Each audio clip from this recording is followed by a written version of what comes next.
Okay, good afternoon. Thank you for joining us for today's press conference. If you need access to record or would like to ask a question, please let us know in the chat. You do not need to tell us your question, only that you will have one. And please also include your affiliation. We have 30 minutes for the press conference today and limited time for questions, so we ask you please be considerate of others and only ask one question. If there are remaining questions in the queue when we conclude and you feel your question hasn't been answered, please submit your questions in the chat or by email, and we'll get you a response in writing. We'll begin in just a few moments after we grant recording permissions.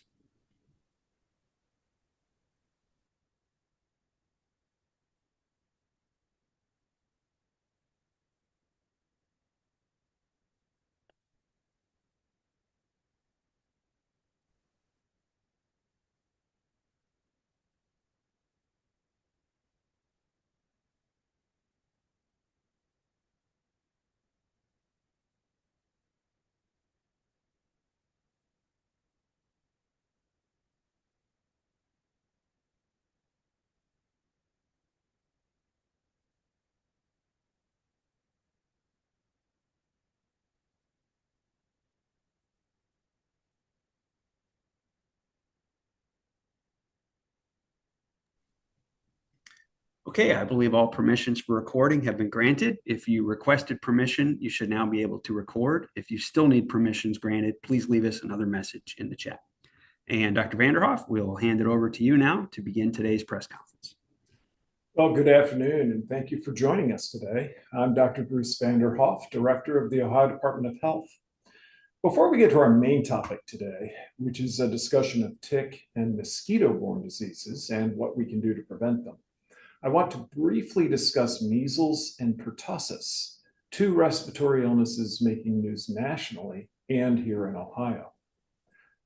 I spoke about the national measles outbreak back in March, and since then, there have been more than 1,000 cases recorded in 30 states. Of those, 127 have resulted in hospitalizations. That's 12%. And tragically, there have been 3 deaths. These are the first measles deaths recorded in the United States since 2015. Now, Ohio hasn't been spared. We've had 34 cases in Ohio this year, with 1 hospitalization and thankfully no deaths. Our last case occurred in late April. Measles is a highly contagious condition, and it can be very serious, causing a very high fever and possibly leading to complications in young children that include pneumonia and encephalitis, which is an inflammation of the brain.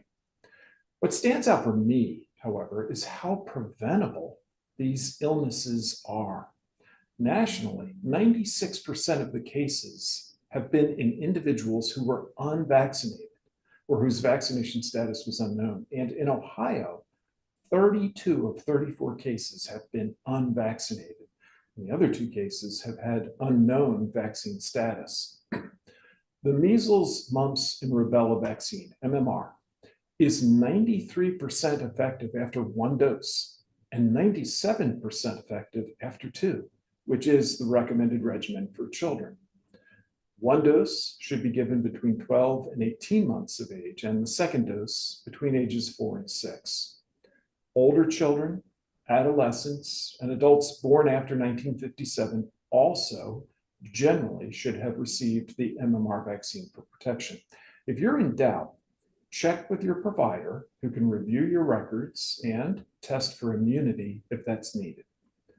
Also, anyone traveling internationally should check to be sure they are fully vaccinated before they travel.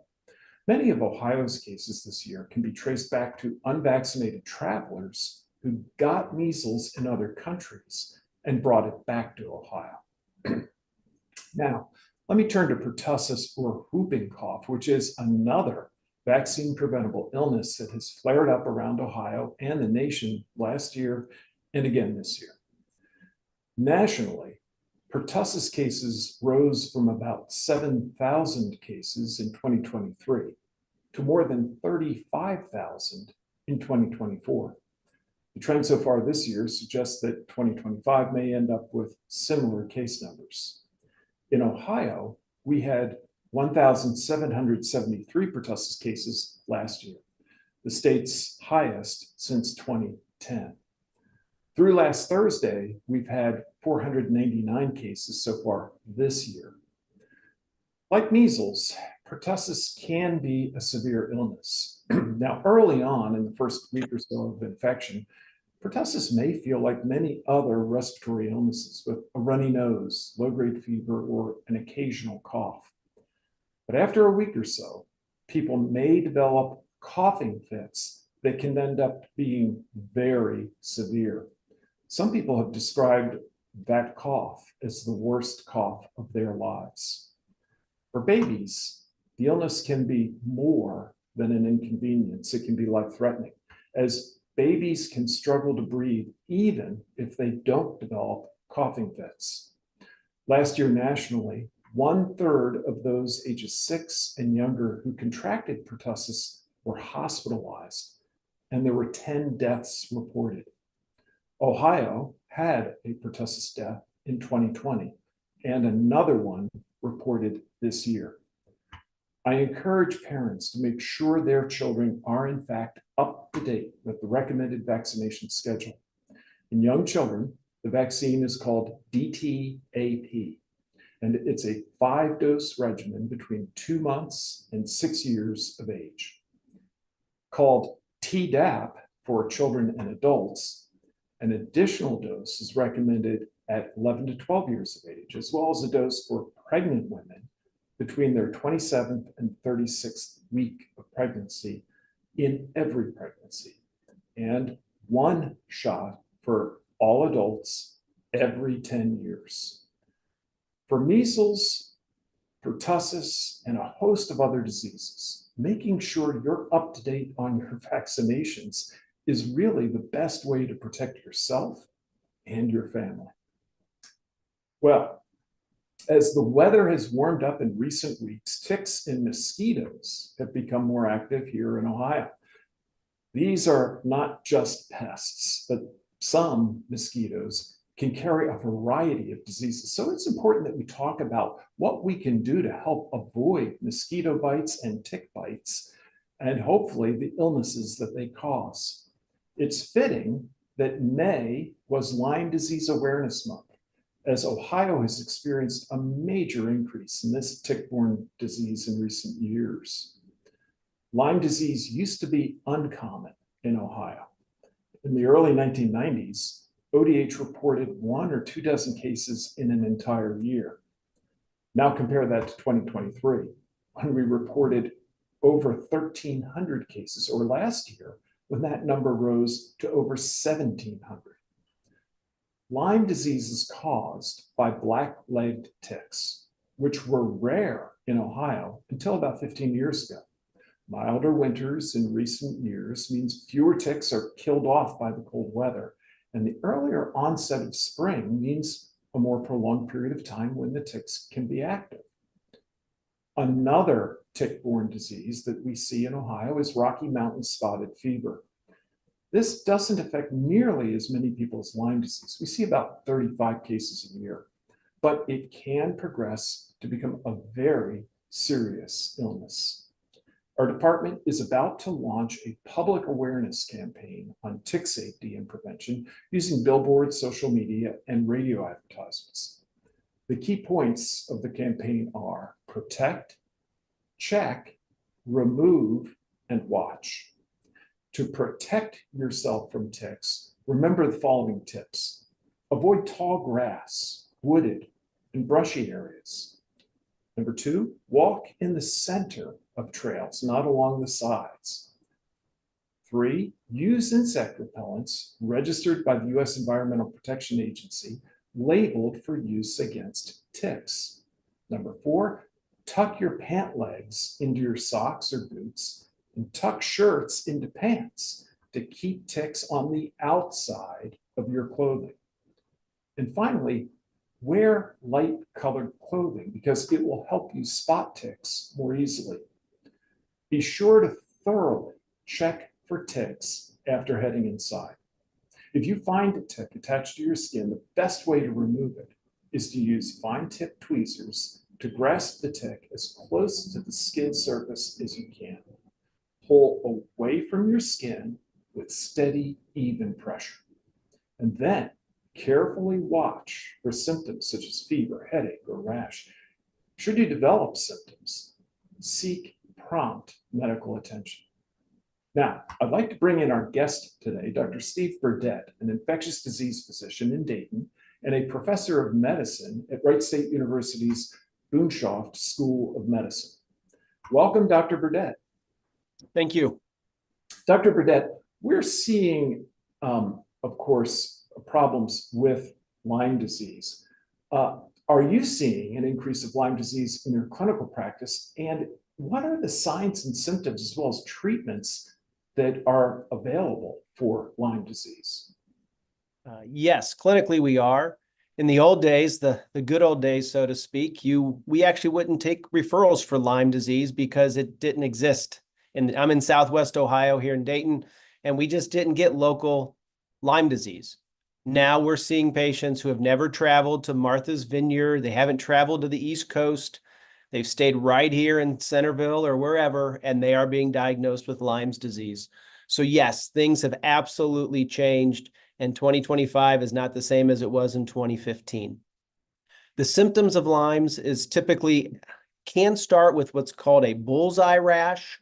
Not everybody gets that rash, but that's a rash that literally looks like a bullseye. So there's different layers to it as it appears. It can cause fever. It can cause joint aches. You just don't feel very well. And then some people will go on to more significant side effects of Lyme disease. I've seen patients who have what's called cranial nerve palsies. It looks like they got too much Botox, but they didn't get Botox. Their face doesn't work. Their eyes don't close. They can't talk because their mouth will not move. It can cause heart arrhythmias. It can cause joint inflammation. The symptoms are quite wide. And again, I just cannot emphasize enough what you just said about tick prevention, because before we didn't have to worry about the ticks, at least in Southwest Ohio, Northern Ohio, in certain areas. Now, pretty much if you're in Ohio, you need to have that on your radar. As far as treatment, it is antibiotics. There is amoxicillin for prevention, and then sometimes we will use doxycycline, which is another antibiotic. If somebody does have significant cranial nerve or significant complications from the Lyme disease, a course of intravenous antibiotics at time may be indicated as well. Thank you very much. Well, what about Rocky Mountain spotted fever that I mentioned? Is this something also that you and your colleagues see? And what do people need to know about the symptoms and treatments for Rocky Mountain spotted fever? So I've been an infectious disease doctor since 2003 in Ohio. I had never seen an Ohio case of Rocky Mountain spotted fever. They had always been from Tennessee, Arkansas, Midwest, North Carolina. We are 4 weeks out from having our first one that was somebody who had never traveled, lived a few towns over from the Dayton area and had confirmed Rocky Mountain spotted fever. So it is also now here in the ticks. As well as other infections. It's not just these two. There's one called Anaplasma and Ehrlichia. There's other infections that are in these ticks that can be very difficult to treat. Rocky Mountain spotted fever is known for a rash. Many times it's going to be on your palms and your soles. It can cause a high fever, significant headache, and Rocky Mountain spotted fever, if it's not diagnosed and treated, can actually have a bad outcome. So it is very important. And the options for treating a Rocky Mountain spotted fever are much more limited. They are really doxycycline. And so, providers need to start putting this on their radar for patients that come in with various constellations of symptoms. It's things in Ohio we did not have to consider before. Now we have to start considering these diagnoses. Thank you very much, Dr. Burdette. Well, if I were to ask most Ohioans, what's the world's deadliest animal? I'm guessing that not many would answer correctly. According to the World Health Organization, it's actually mosquitoes, which are estimated to cause around 700,000 human deaths worldwide every year. Fortunately, most of those deadly diseases that mosquitoes bring are not common in the United States, like malaria, dengue, or yellow fever. In Ohio, the most concerning illnesses mosquitoes cause are West Nile virus and La Crosse virus. West Nile gets a lot of attention, mainly because the Ohio Department of Health partners with local health departments every summer to trap and test mosquitoes around the state. The mosquitoes are then tested here at the ODH Public Health Laboratory. And if they're found to be positive for West Nile, generally, local health officials announce the result and conduct spraying in those areas. Last year, we tested more than 400,000 mosquitoes, of which about 1,200 came back positive for West Nile virus. In addition, we reported 14 human cases in Ohio last year. In the past 5 years, we've averaged about 11 cases a year.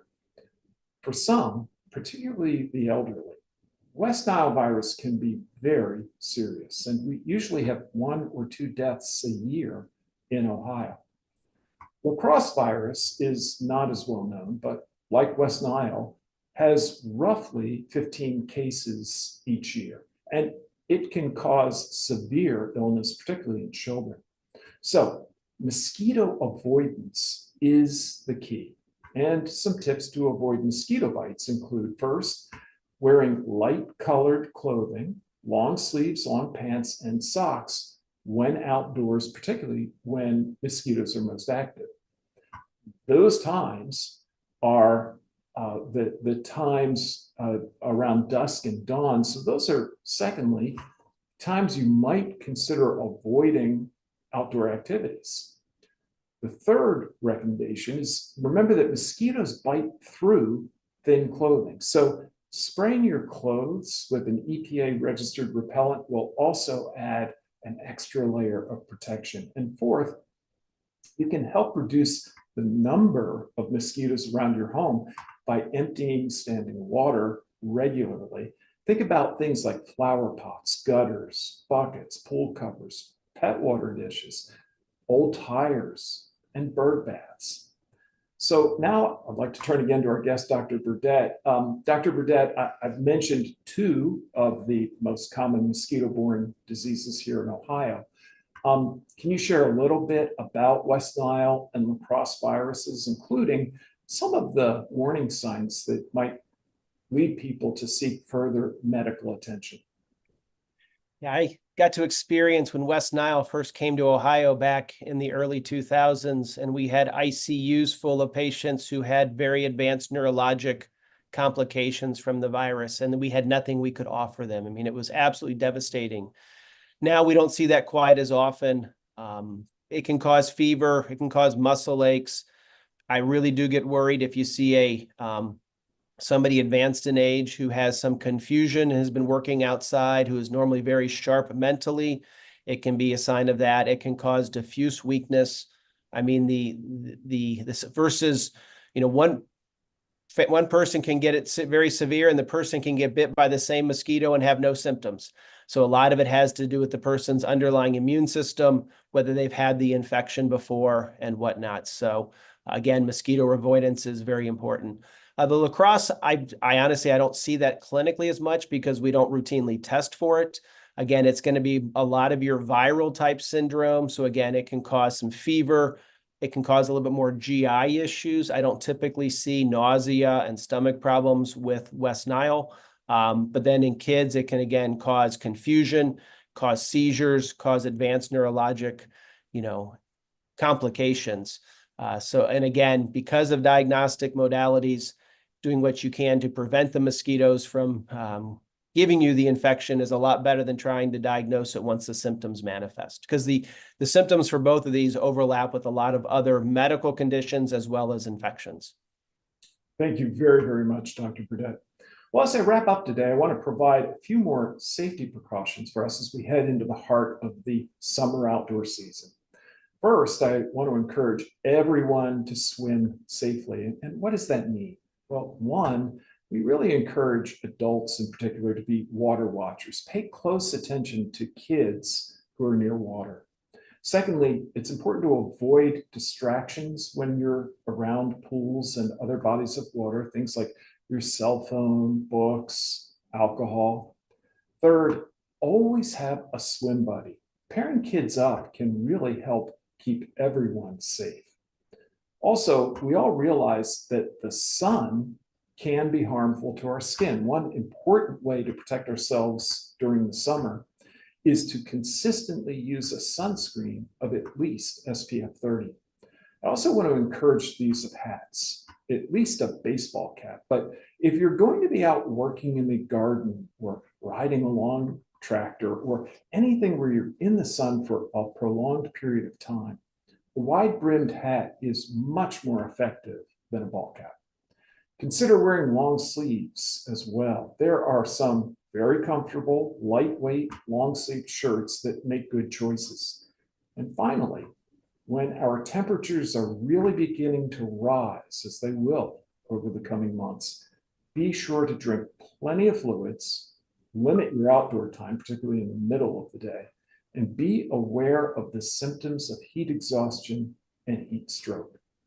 It's also a good idea to check in with your elderly family members and neighbors when it's hot, as they're more susceptible to heat-related illnesses. Ohio summers are wonderful. We all look forward to them, and I hope everyone can enjoy their favorite summer outdoor activities as part of an active, healthy lifestyle, whether that be swimming, boating, hiking, sporting activities, or visiting our amazing variety of local and state parks. But I want to encourage all of us to take advantage of these outdoor opportunities while being mindful of safety, whether that's mindful of ticks and mosquitoes, or it's mindful of keeping ourselves and our loved ones safe in the hot weather, in the water, and in the summer sun. So thank you for your time. And Ken, I think we are ready to take any questions people might have. Okay, thank you, Dr. Vanderhoff. A reminder to please only ask one question. At this point, we have one question in the queue, and that's from Danny Eldridge from Hannah News Service. Hi, Dr. Vanderhoff. Thanks for taking our questions. Yeah.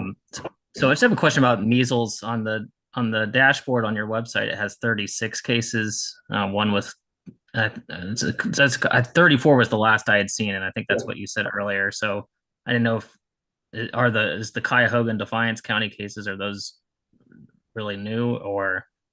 And then can you just talk more generally about, it does seem like it's either way, it does seem like it's slowing down a bit. Can you talk about why you think it might be slowing down? Yeah, so in terms of the total numbers, I'll ask Ken to have my staff just sort of double check to make sure that you've got the most accurate final numbers. We actually did close out our most recent outbreak. It's been long enough now since we've had another case reported that we consider our outbreak so far this year closed. That doesn't mean we couldn't have other cases arise.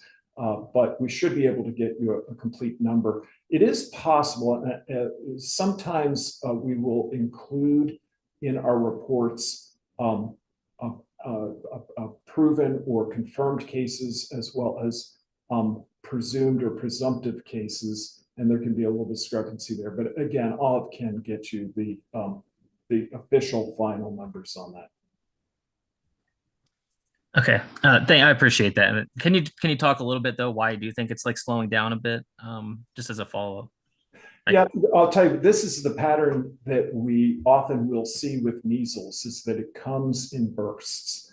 And as I noted in my comments earlier, all of the cases that we saw in Ohio seemed to have linkages to people who had travel outside of the United States, had an exposure, and then brought it back in to Ohio and to the communities where they lived. And I can't speak specifically to any definitive reason why we have now seen things quiet down again, but that's a typical pattern, and I'm hopeful it has to do with awareness and that people understand the risk they take of acquiring measles if they're unvaccinated, particularly if they travel. Thank you. Okay, we do have an additional question from Gabriel Scotto with the Athens Messenger. Yes, hi. Just out of curiosity, this is just this is just something about what area of the state has seen the most as far as like mosquito and tick issues? Uh has southeastern Ohio been particularly badly affected? Because in the case of ticks, I years ago remember hearing that a lot of tick species come up from the south.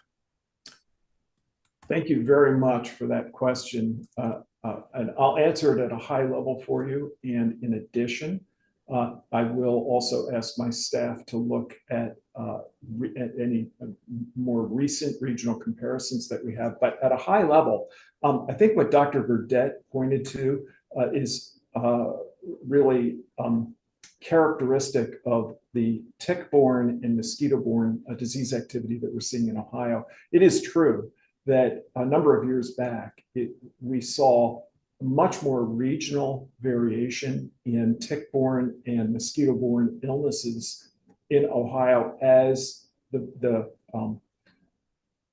organisms that carry these various diseases were first coming into the state. But that's not really the case generally anymore.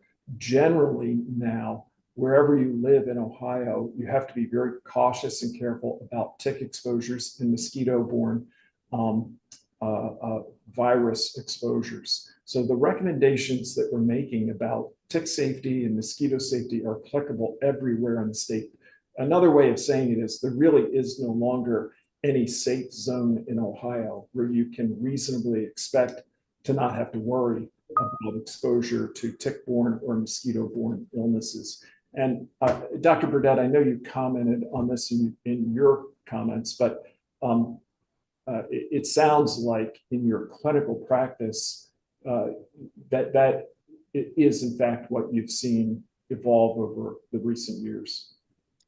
Yes, as a clinician who does a lot of teaching, I'd always teach the medical students that while we talk about some of these diseases used to be in Kentucky or Tennessee, there was nothing magical about the Ohio River that would keep them from coming over into Ohio. And so my referral base is Southern Ohio. So of course I'm seeing people from the Chillicothe area, from Washington Courthouse. And so the areas that I'm seeing are more of the Southern, folks, and we're seeing it all. But I'm sure, again, I have no doubt that people in Northern Ohio and the Cleveland area are dealing with it as well. But yes, all of my referrals are coming out of the southern part of the state, and some people who, again, live part-time in Kentucky, things like that. Okay, well, thank you again for joining us today. And Dr. Vanderhoff, do you have any closing remarks? Well, I just want to thank Dr. Burdette for joining us, and thank all of you again for joining us for this important message, especially as there's so much that is wonderful to enjoy in Ohio.